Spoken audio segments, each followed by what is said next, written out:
അസ്സലാമു അലൈക്കും വറഹ്മത്തുള്ളാഹി വബറകാതുഹു. ഞാൻ ഇന്നിവിടെ ഡിസ്കസ് ചെയ്യാൻ പോകുന്നത് 6ാം ക്ലാസ്സിലെ താരീഖിൻ്റെ വാർഷിക പരീക്ഷയുടെ ക്വസ്റ്റ്യൻ പേപ്പറാണ്. അപ്പോൾ ഒന്നാമത്തേത് നോക്കാം, യോജിച്ചവ ചേർക്കാം എന്നുള്ളതാണ്. അപ്പോൾ ബ്രാക്കറ്റിലുള്ള നമുക്കൊന്ന് വായിച്ചു നോക്കാം. കൻആൻ അലി റളിയല്ലാഹു അൻഹു, ഹൻതമ, സജാഹ്, അസ്മാ റളിയല്ലാഹു അൻഹു. 5 ഇമാമുൽ ഹുദ, ബസ്വറ. ഇനി ഒന്നാമത്തെ ക്വസ്റ്റ്യൻ നോക്കാം. ഊലുൽ അസ്മുകൾ. അപ്പൊ ഇവിടെ ഏതാണ് ശരിയായ ഉത്തരം? 5. ഊലുൽ അസ്മുകൾ 5. 2 ഇസ്രായേൽ വംശത്തിന്റെ നാട്. അവിടെ ഏതാണ് ശരിയായ ഉത്തരം? കൻആൻ. ഇസ്രായേൽ വംശത്തിന്റെ നാട് കൻആൻ. ഇനി മൂന്നാമത്തെ നോക്കാം. 4 വർഷവും 9 മാസവും ഭരണം നടത്തി. 4 വർഷവും 9 മാസവും ഭരണം നടത്തി ആര്? അലി റളിയല്ലാഹു അൻഹു. ഉത്തരം എന്താണ്? അലി റളിയല്ലാഹു അൻഹു. ഇനി 4 സുബൈർ റളിയല്ലാഹു അൻഹുവിന്റെ ഭാര്യ. സുബൈർ റളിയല്ലാഹു അൻഹുവിന്റെ ഭാര്യ അസ്മാ റളിയല്ലാഹു അൻഹ. ആരാണ്? അസ്മാ റളിയല്ലാഹു അൻഹ. 5 കള്ളപ്രവാചകൻ ആരാണ്? സജാഹ്. ആരാണ്? സജാഹ്. 6 ഉമർ റളിയല്ലാഹു അൻഹുവിന്റെ മാതാവ് ഹൻതമ. ആരാണ്? ഹൻതമ. ഇനി 7 ഇമാം അബുൽ ഹസനിൽ അശ്അരിയുടെ ജനനം. ബസ്വറ. ഉത്തരം എന്താണ്? ബസ്വറ. ഇനി 8 ഇമാം അബു മൻസൂരിൽ മാതുരീദി റളിയല്ലാഹു അൻഹു എന്നറിയപ്പെടുന്ന പേര്. അപ്പൊ ആരാണ്? ഇമാമുൽ ഹുദ. ഉത്തരം എന്താണ്? ഇമാമുൽ ഹുദ. ഇനി രണ്ടാമത്തത് വ്യക്തമാക്കാം എന്നുള്ളതാണ്. അപ്പോൾ ഒന്നാമത്തെ ക്വസ്റ്റ്യൻ നോക്കാം. ഇമാം ഷാഫിയുടെ ജനനം സ്ഥലം ഏതാണ്? ഉത്തരം എന്താണ്? ഫലസ്തീനിലെ ഒസ്സ. ഇനി രണ്ടാമത്തെ ഇമാം ഷാഫിയുടെ മാതാവ്. ഇമാം ഷാഫി റളിയല്ലാഹു അൻഹുവിന്റെ മാതാവ് ഫാത്തിമ. ആരാണ്? ഫാത്തിമ. 3 ഇമാം മാലിക് ബിൻ അനസ് റളിയല്ലാഹു അൻഹു ജനിച്ച ഹിജ്റ വർഷം. ഇമാം മാലിക് ബിൻ അനസ് റളിയല്ലാഹു അൻഹു ജനിച്ച ഹിജ്റ വർഷം ഹിജ്റ 93. ഏതാണ്? ഹിജ്റ 93. ഇനി 4 ഇമാം അബു ഹനഫി റളിയല്ലാഹു അൻഹുയുടെ സാക്ഷാൽ നാമം എന്നാണ് ചോദിച്ചത്. അപ്പൊ ഏതാണ്? നുഅ്മാൻ. ഇനി 5 ബനു ഹാഷിമിലെ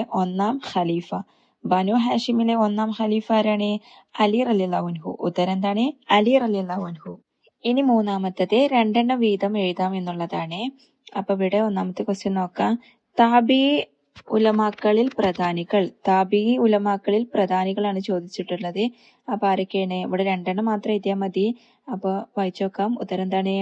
Hammad bin Abi Sulaiman, Salamat bin Kuhail, Nafi, Ikrima, Ata, Qatada, Zuhri. ഇവിടെ 2 മാത്രമാണ് ചോദിച്ചത്.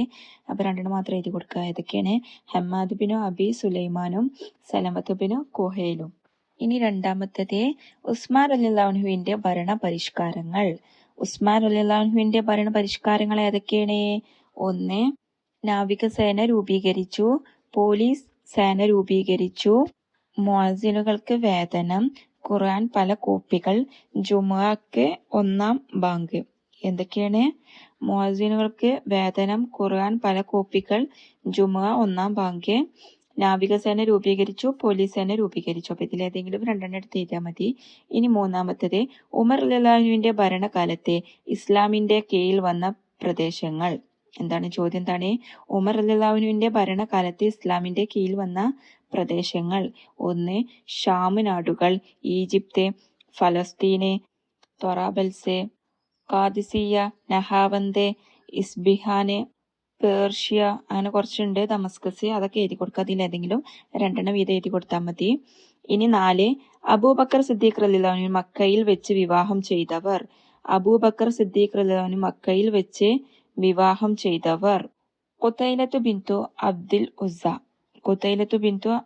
ഉസ്സ, റൂമാൻ ബിന്തു ആമിർ. അപ്പൊ അവർ 2 പേരുടെ പേര് എഴുതി കൊടുക്കുക. ഇനി നാലാമത്തത് ഉത്തരം എഴുതാം എന്നുള്ളതാണ്. ഒന്നാമത്തെ ക്വസ്റ്റ്യൻ നോക്കാം. ഇമാം മാതുരീദി റളിയല്ലാഹു അൻഹു വഫാത്തായ ഹിജ്റ വർഷം ഏത്?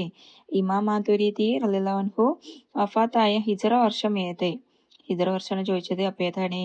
ഹിജ്റ 333. ഏതാണ്? ഹിജ്റ 333. ഇനി രണ്ടാമത്തത് ഇമാം അഹ്മദ് ബിൻ ഹംബൽ റളിയല്ലാഹു അൻഹുയുടെ ജനാസ നിസ്കാരത്തിൽ എത്ര പേർ പങ്കെടുത്തു? ഇമാം അഹ്മദ് ബിൻ ഹംബൽ റളിയല്ലാഹു അൻഹുയുടെ ജനാസ നിസ്കാരത്തിൽ എത്ര പേർ പങ്കെടുത്തു? ഉദ്ദേശം 8 ലക്ഷം പേർ. ഏതാണ് ഉദ്ദേശം? 8 ലക്ഷം പേരാണ്. 3. ഇമാം ഷാഫി റളിയല്ലാഹുവിന്റെ 4 മക്കൾ ആരെല്ലാം?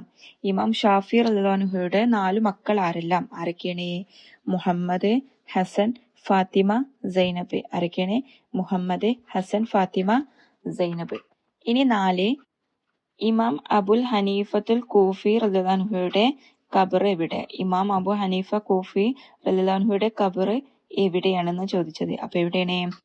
ബാഗ്ദാദിലെ മക്ബറത്തിൽ ഹൈസറാനിൽ. എവിടെയാണ്? ബാഗ്ദാദിലെ മക്ബറത്തിൽ ഹൈസറാനിൽ. ഇനി 5. ഉമർ റളിയല്ലാഹുവിന്റെ ജനനം എന്നായിരുന്നു? ഗോത്രം ഏതാണ്? ഉമർ റളിയല്ലാഹുവിന്റെ ജനനം എന്നായിരുന്നു? ഗോത്രം ഏതാണെന്നാണ് ചോദ്യം. അപ്പൊ ഉത്തരം എന്താണ്? ക്രിസ്താബ്ദം 584 ഖുറൈശിയിലെ ബനു അദിയ്. ക്രിസ്താബ്ദം 584 ഖുറൈശിയിലെ ബനു അദിയില്. ഇനി 5. ഭരണകാലം എഴുതാം എന്നുള്ളതാണ്. ഒന്നാമത്തെ നോക്കാം. അബൂബക്കർ റളിയല്ലാഹുവിന്റെ എന്നാണ് ചോദിച്ചത്. അപ്പൊ അവിടെ ഏതാണ്?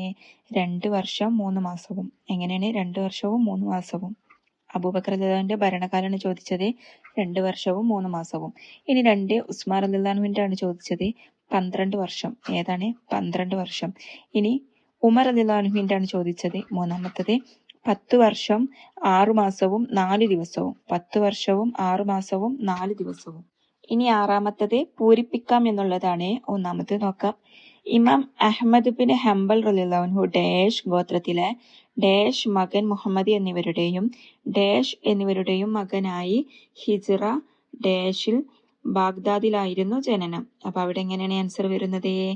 ഇമാം അഹ്മദ് ബിൻ ഹംബൽ റളിയല്ലാഹു ഷെയ്ബാൻ ഗോത്രത്തിലെ ഹംബൽ മകൻ മുഹമ്മദ് എന്നിവരുടെയും സെഫിയ എന്നിവരുടെയും മകനായി ഹിജ്റ 164 ബാഗ്ദാദിലായിരുന്നു ജനനം. അപ്പൊ ഇതുവരെയുള്ളൂ ഇന്നത്തെ ക്ലാസ്. എല്ലാവരും നല്ല രീതിയിൽ തന്നെ പഠിക്കണം.